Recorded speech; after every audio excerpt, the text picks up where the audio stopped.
Oh my goodness, JD Vance, how can you do this? Do you not understand that the EU is the woman in this toxic relationship? Like, the man is out there producing, earning, and the woman just sits at home and tells you how to spend the money and what to do and what goes on in the household, and she doesn't even give you sex. Like, that is the toxic relationship between the United States and Europe. You cannot tell them that you're going to drop support for NATO and not allow them to fuck with your companies. Like, it's just not the way it works. Look, the United States makes AI, right? Like, they have creative people. They actually develop artificial intelligence for the betterment of mankind. And the EU doesn't develop shit. But what the EU does is it regulates the AI. It is the first country on Earth that has regulations for artificial intelligence. That is the purpose of the EU. To be the adult in charge, to be the regulator, to be the one that tells you how your online platforms are going to work. Like, notice how the EU doesn't have its own social media. Like, they don't have platforms like YouTube. They don't have search engines like Google. They don't have platforms like Twitter. But what they do is that they have the ability to regulate. Like, they are the ones that will tell you how your businesses are going to operate, and you get to shut the fuck up. You don't get to tell them. You don't get to say anything. Oh, you're going to pull away your defense. Who do you think you are, J.D. Vance? That's not how the way it works. All jokes aside, I love how leftists are freaking out on Twitter right now.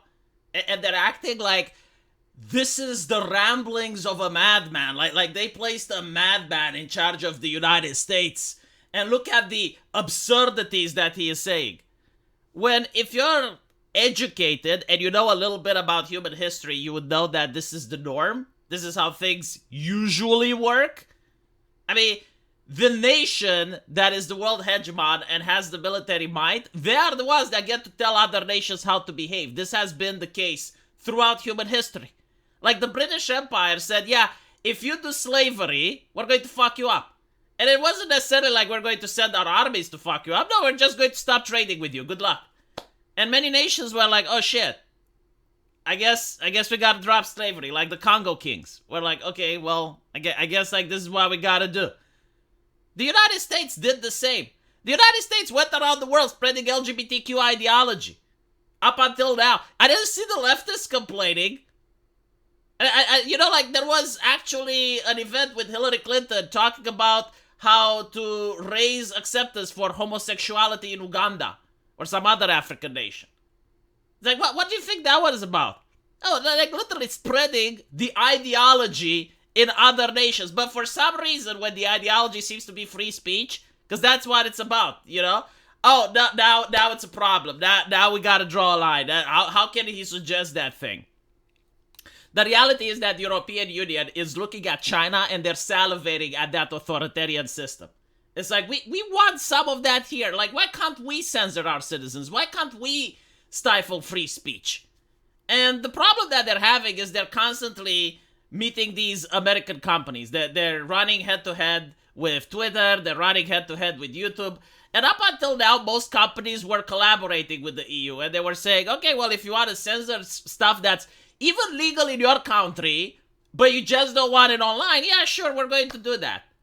I mean, it was to the point where some random guy in Germany called a German politician fat, and the German authorities wanted to know who the guy is.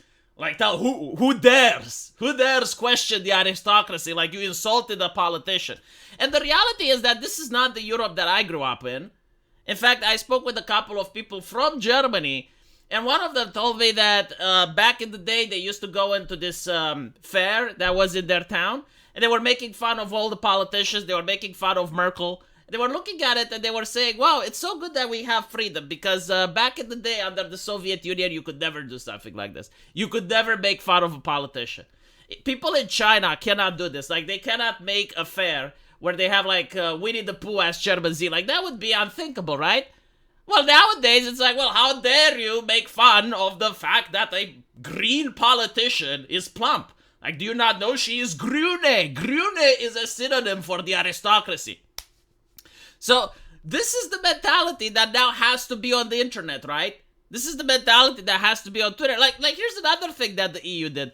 When the attack on Israel happened, the terrorists placed a lot of footage online footage with them gunning down elderly, them gunning down civilians. The terrorists themselves like filmed it with GoPro cameras and uploaded it themselves. And the EU didn't like that. The EU is like, well, that's disgusting and shocking content. Even if it's legal in most countries, we don't want it on the internet. Please remove. And you gotta wonder why. Why are they doing this? You know, I actually do want people to see, for instance, war footage. Why? Because it shows the horrors of war. It actually shows the carnage. It shows the brutality. And maybe when we're talking about war, people would be a lot more restrictive about it. Maybe people would appreciate peace more than they do now, because it seems that when you're looking around the world, most people on Twitter, they treat military conflicts as if it's a football match, as if it's something, you know, it's far away, it's like in the movies, it's like in Marvel. No, people should actually see the carnage and the destruction so that they can understand, well, it's best if we don't fuck around with this, because war is one of the worst things that mankind has created. And the last thing we want is to have it expand and come over to our country.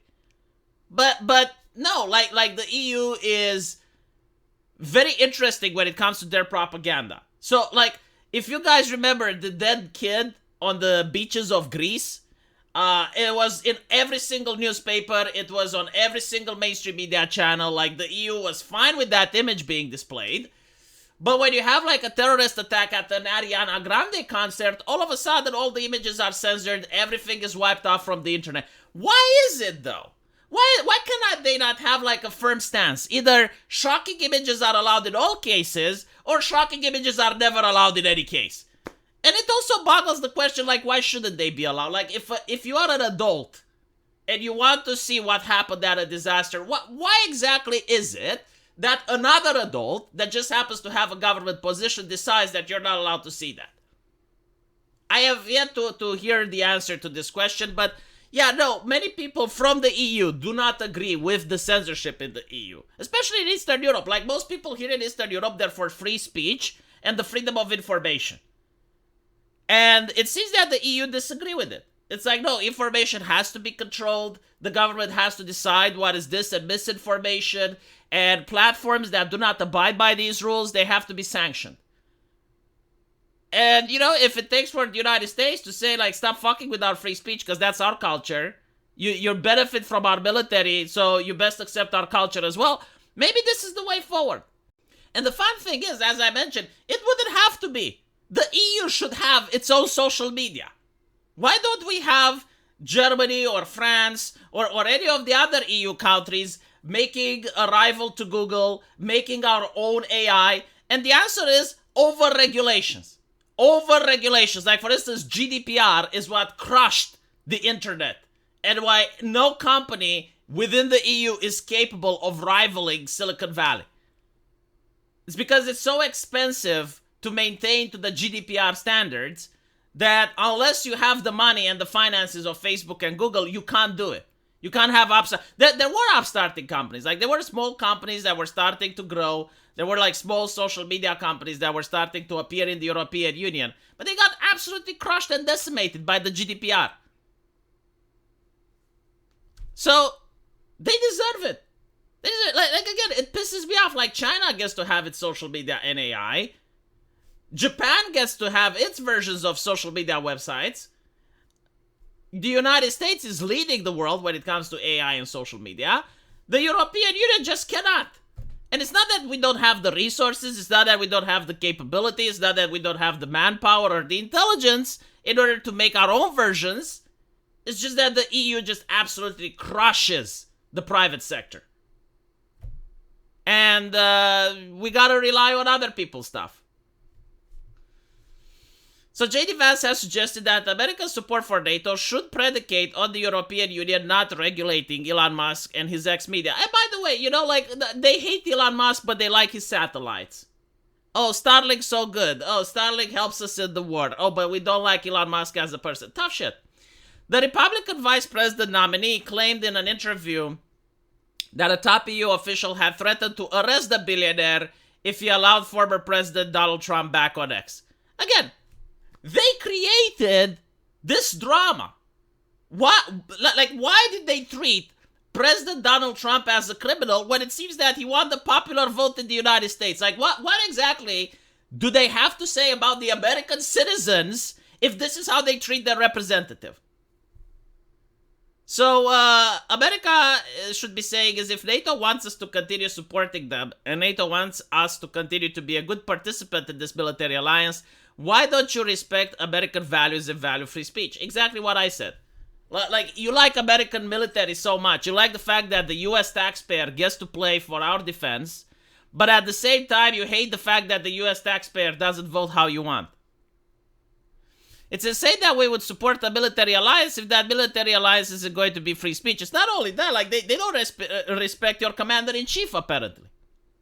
They don't think that your commander-in-chief should have an account on an American platform. This is fucking insane. I would even ask for the resignation of this person that suggested that Donald Trump should be arrested. Sorry, that Elon Musk should be arrested if they allow Donald Trump back in. They should actually say, yeah, you know what? We're going to pull support from NATO if this person doesn't resign. We can't do business with you like this. Fuck is wrong with you?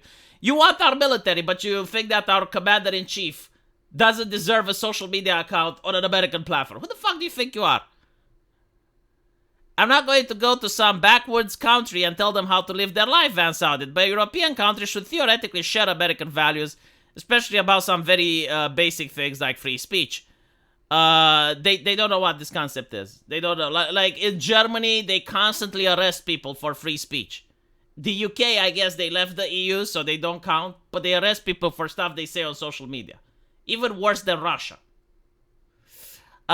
Internal Market EU Commissioner wrote on X that the platform new verification system of using blue check marks is deceiving. Now X has the right of defense, but it would view is confirmed we will impose fines and require significant changes. X could face disciplinary action under the EU Digital Service Act. Blah, blah, blah. Yeah. No, the EU needs a reality check. The only thing that they're producing is arrogance right now. Like, correct me if I'm wrong. What exactly is the EU producing? We're importing most of our shit from China. And for some reason, like, people who support the EU, they don't actually know the economical situation, and they don't care. They're making it very difficult for the private sector to develop. They are making very difficult for European innovation to develop. Everything is developed in Asia, whether it's Taiwan, or you know, some of the things are developed in the Middle East, like in Israel. A lot of patents and inventions are coming from Israel. They're coming from the United States. They're coming from Japan. The EU does shit. All we do is regulate. And when you look at the wealth and the luxury that the EU politicians are experiencing in Brussels, it's absolutely disgusting and revolting. There should be reforms. And if it takes the United States in order to give them a wake-up call and start being like, you need to start reforming yourselves, because you're not, you don't even have a proper military, right? Like, there are nation states that do, but the EU as a whole doesn't have a military. But you're acting like you do. You're acting like you're a colonial power with our military. Well, how about you take our values as well then? Let me know what you guys think. And as usual, I will see you in the comment section. Take care.